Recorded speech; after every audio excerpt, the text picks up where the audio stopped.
Чикаго. Офис частного детектива Алекса.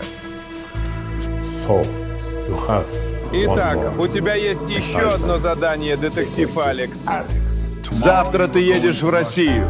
Там ты должен найти нашего агента. Ты должен притвориться обычным гражданином и найти нашего агента. Ты меня понял? Yes, I get Да, it, я boss. понял, шеф. Москва. 1 мая, 60-е годы. Так, я в Москве. И моя задача найти его. И где я найду его в таком большом городе?